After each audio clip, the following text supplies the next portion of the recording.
Hello. अरे कोई हमें सुन रहा है क्या? कोई है वहां? कोई है? संग्राम सिंह ने जोरों से चिल्लाना शुरू कर दिया। सड़क के दोनों तरफ घने जंगलों की तरफ राहुल और संग्राम सिंह आवाज देने लगे। जंगल में उनकी आवाज गूंजने लगी और ऐसा लग रहा था जंगल अपनी ओर बुला रहा था।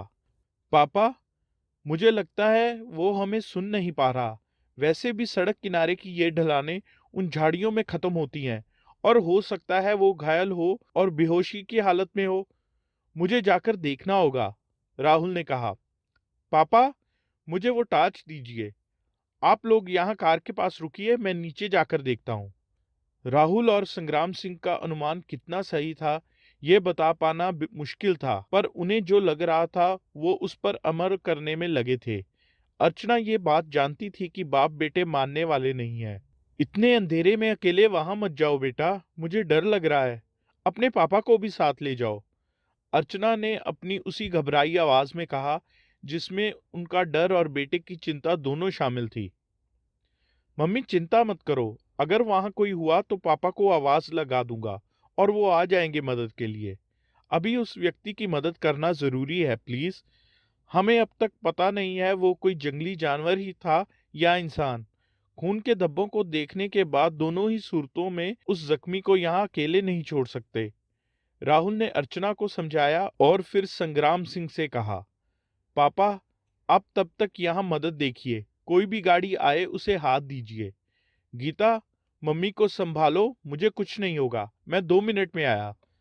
राहुल सड़क किनारे उन झाड़ियों की तरफ बढ़ गया। अगर वो संग्राम सिंह जैसे फौजी का बेटा ना होता तो शायद ही कोई इंसान उन घने जंगलों में अपने कदम भी बढ़ा पाता, क्योंकि वो जंगल कोई मामूली सा जंगल अब तक नहीं लग रहा था। शायद अमावस की रात ने उसे ऐसा भयानक बना दिया था कि जिसे देखकर ही दिल कांप उठे और डरने लगे।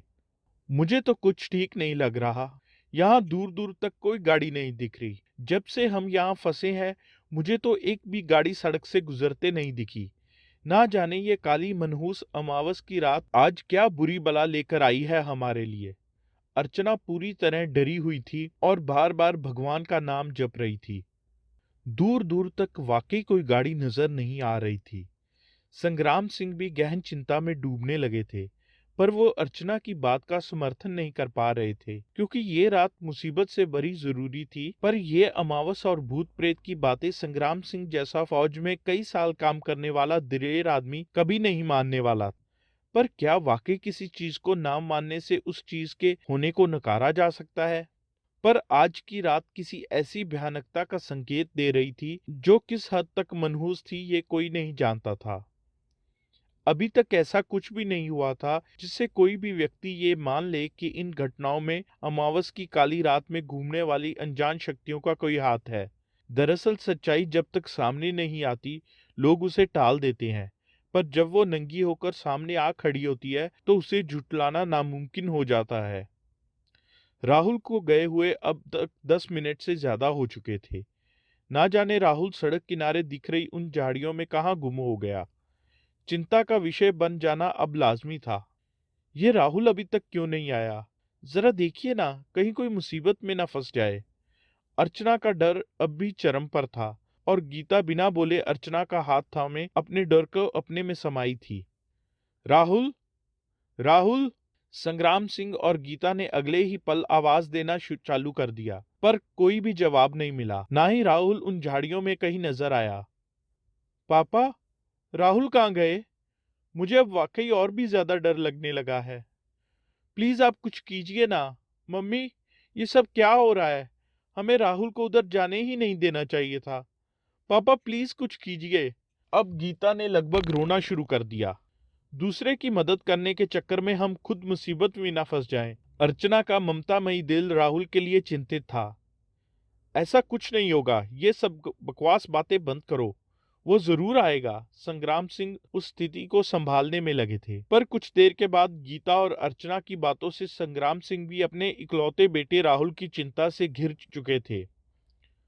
उन्होंने जब जोर जोर से राहुल का नाम लेकर चिल्लाना शुरू कर दिया, पर जाने क्यों ऐसा लग रहा था जंगल उन लोगों की आवाज उस तक पहुंचा नहीं दे रहा था। यह रात ऐसी लग रही थी जैसे पूरा आकाश काली स्याही में डूब गया हो। उनके कार एक्सीडेंट के बाद से ही जंगल ने जैसा अपना रंग बदल लिया हो।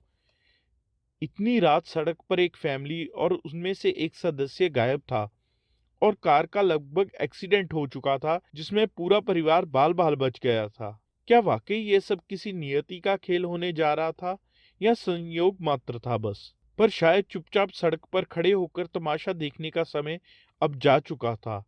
संग्राम सिंह राहुल को ढूंढने के लिए सड़क से नीचे उतर के उन झाड़ियों की तरफ धीरे धीरे बढ़ने लगे। कार की जलती हुई लाइट्स ही आसपास थोड़ा उजाला फैलाए हुई थी, जो कि ज्यादा साफ तो नहीं था, पर उसके अलावा कोई और चारा भी नहीं था। गीता, मम्मी को लेकर कार में बैठो, मैं राहुल को देखकर आता हूँ। नहीं पापा, आप भी मत जाइए। जैसा कहता हूँ वैसे करो। कार के अंदर जाओ और मैं नहीं चाहता कोई और मुसीबत आए।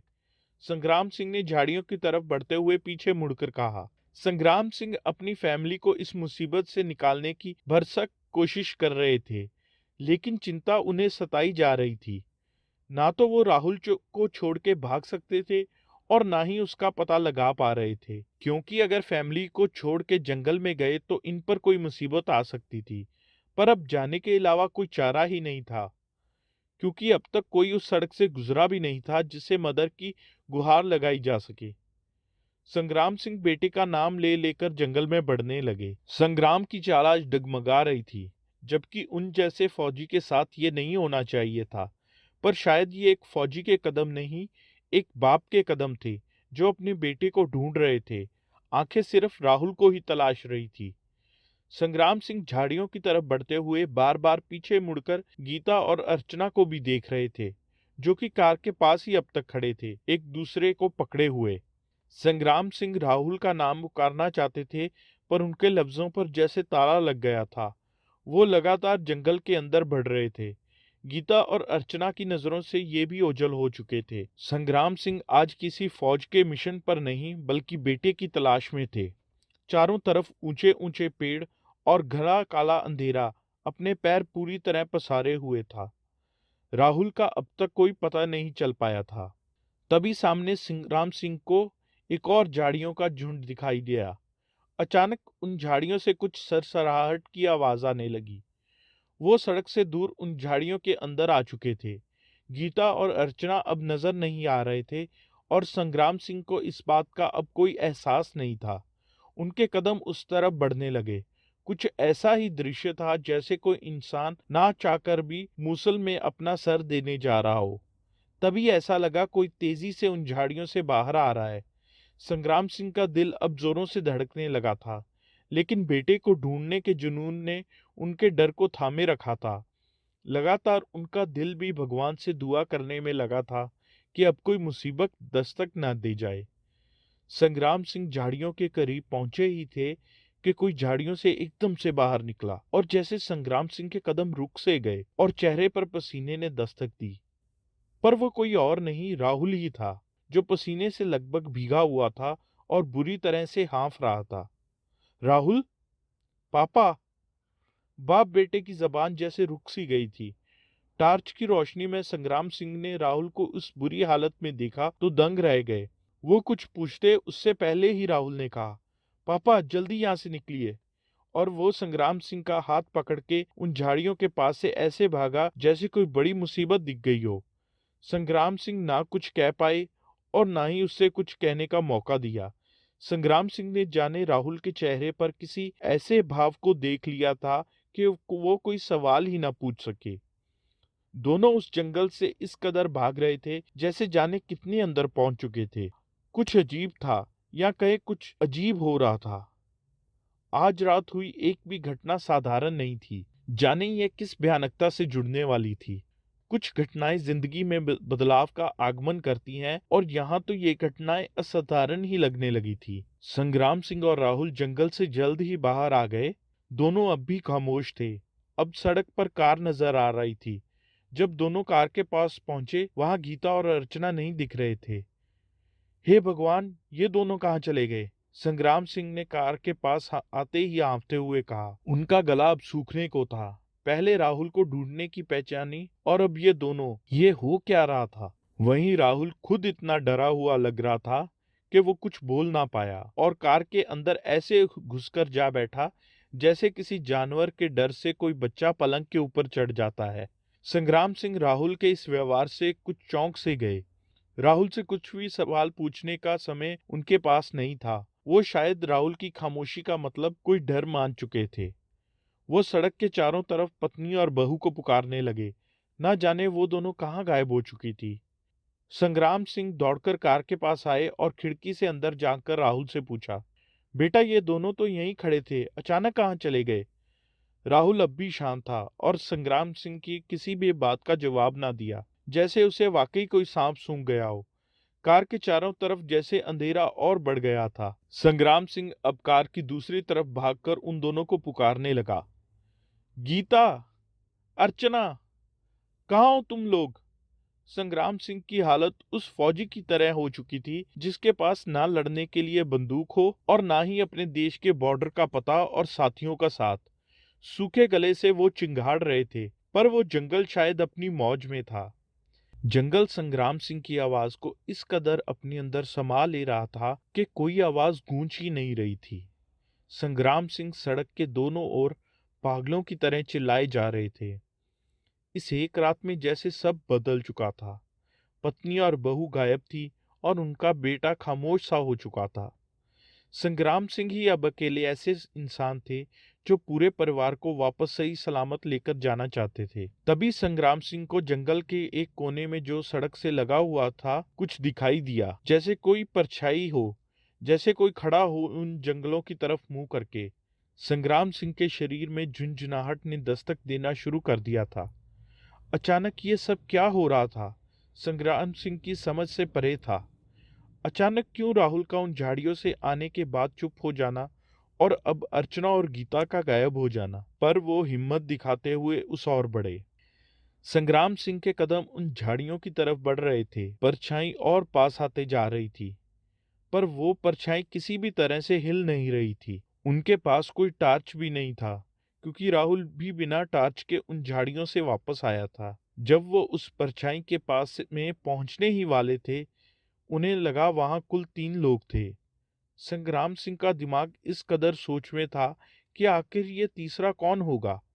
अगर ये 2 गीता और अर्चना ही हुए तो उनके कदम अब भी अर्चना और गीता की उम्मीद में परछाई तक पहुंच ही गए। गीता, अर्चना, क्या ये तुम लोग हो? और साथ में कौन था? संग्राम सिंह जब एकदम पास में आए वहां सिर्फ 2 लोग थे और वो कोई और नहीं, गीता और अर्चना ही थे। संग्राम सिंह ने दोनों को पास आते ही जोर से हिलाया। क्या हुआ? तुम लोग यहाँ क्या कर रहे हो?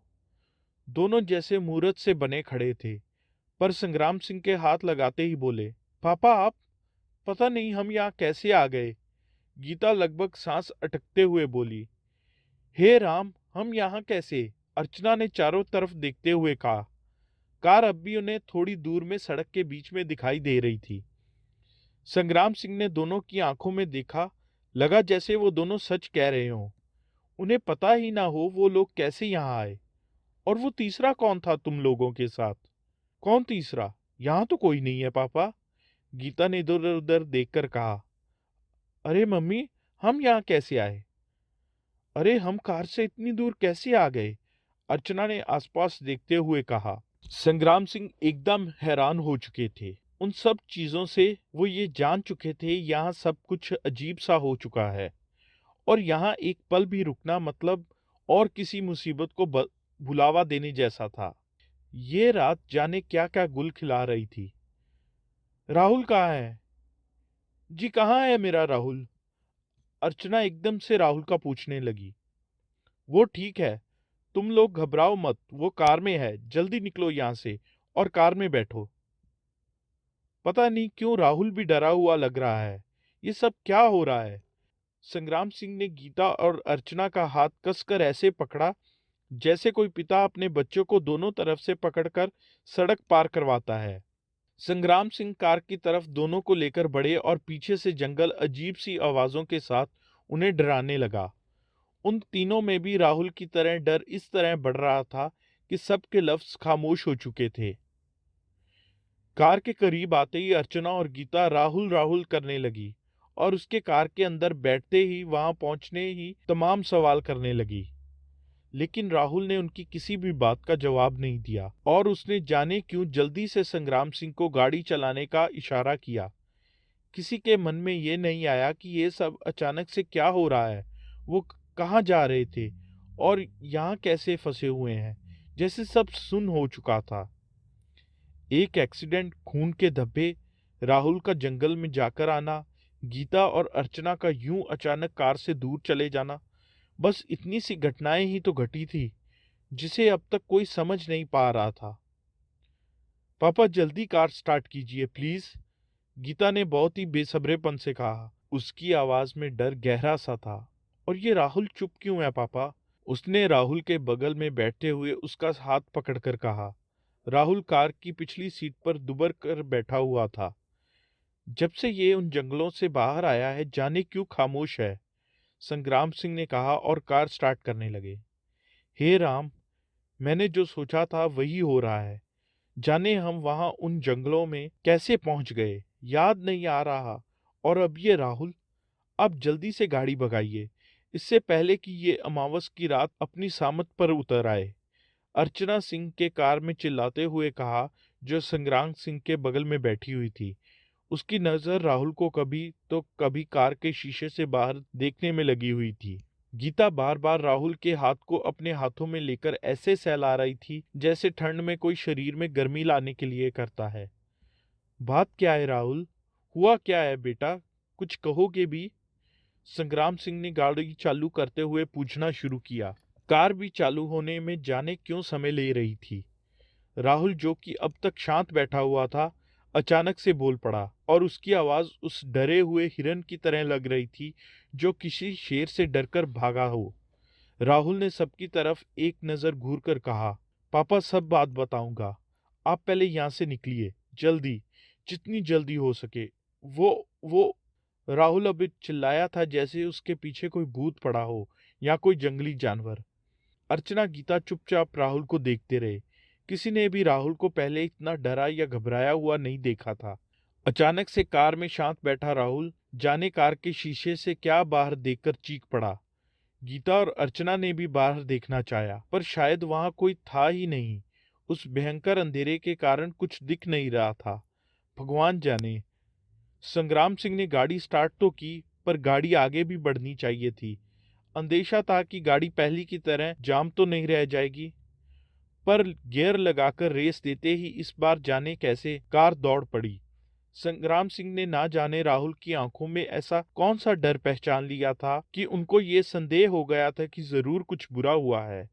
संग्राम सिंह उस बात को भी याद कर रहे थे जहां उन्हें दूर से जंगल के पास 3 परछाइयों को देखा, पर वो इसे वहम मान रहे थे क्योंकि जब वो पास गए वहां तो सिर्फ अर्चना और गीता ही थे। संग्राम सिंह जैसे शेरदिल आदमी अब भी उसे मानने को तैयार नहीं था कि वो सच था या सिर्फ एक आंख का धोखा। उस जंगल के रहस्यमय माहौल ने सबको अपनी जकड़ में ले लिया था और सबके दिलो दिमाग पर एक खौफ सा छाया हुआ था। क्या और क्यों हो रहा था, सभी के दिमाग सुन्न हो चुके थे। अर्चना अमावस में भटकते भूतों की बात शुरू से ही रट रही थी, पर अब तक किसी ने भी भूत देखा नहीं था और ना ही कोई वाक्य हुआ था जिससे ये पुख्ता तौर पर कहा जा सके कि ये अंधविश्वासी भूतों और अमावस वाला सच था या झूठ। पर सबके दिमाग में एक ही सवाल था, ऐसा क्या देख लिया था राहुल ने वहां जाकर उन झाड़ियों और जंगलों के पीछे जो इस हालत का जिम्मेदार था। सड़क पर संग्राम सिंह अपनी कार को तेजी से भगा रहे थे। कार की स्पीड राहुल की घबराई आवाज से कई गुना ज्यादा बढ़ चुकी थी। उस समय कार में कयामत से आने के पहले वाली भयानक भरी शांति छाई हुई थी। राहुल के माथे से पसीना टपक रहा था। ऐसा लग रहा था जैसे कार में बैठे हुए चारों लोगों को मानो काटो तो खून नहीं। उस समय कोई किसी से बात नहीं कर रहा था। डर ने सबके सोचने समझने की शक्ति को कमजोर बना रखा था। सब लोग कार के शीशे से बाहर इस कदर देख रहे थे जैसे कि कब कार जंगल से बाहर निकलने वाली है। लगभग 5-10 मिनट के बाद अर्चना ने इस भयानक खामोशी को तोड़ा। राहुल, क्या हुआ बेटा? हमें कुछ बताएगा? तू ठीक तो है ना? तू चिंता मत कर, हम बहुत जल्द ही यहाँ इस भयानक जंगल से निकल जाएंगे बेटा। हे भगवान, ना जाने मेरे बेटे ने ऐसा क्या देख लिया। अर्चना राहुल को तसल्ली देने की कोशिश कर रही थी। फिर जैसे राहुल ने भी अपनी चुप्पी तोड़ने की कोशिश की। वो हमें यहाँ से निकलने नहीं देंगे मम्मी। राहुल ने अपनी खौफ भरी चुप्पी तोड़ी, पर यह चुप्पी अब सबको डराने वाली लग रही थी। क्या? क्या मतलब? संग्राम सिंह ने कार चलाते हुए पूछा। संग्राम सिंह ने एक नजर पीछे मुड़कर राहुल को देखा, पर अगले ही पल उनका ध्यान अभी भी तेज गति से भाग रही कार के स्टीयरिंग पर आ गया था। मैं समझा नहीं राहुल, तुम कहना क्या चाहते हो? हमारी कुछ समझ में नहीं आ रहा है। क्या तुम बताओगे आखिर बात क्या है? ऐसा क्या देख लिया तुमने जो इतने खौफ में हो? हाँ राहुल, मैंने तुमको इतना परेशान कभी नहीं देखा। मुझे बहुत डर लग रहा है। प्लीज कुछ बोलो राहुल। गीता, जो कि कार की पिछली सीट पर राहुल के साथ बैठी थी, राहुल के माथे से टपकते हुए पसीने को अपने दुपट्टे से पोंछते हुए बोली। लेकिन राहुल के चेहरे पर अब भी खामोशी ने घर बनाया हुआ था। उसके होंठ अब अपने आप सिलने लगे थे। ऐसा ही लग रहा था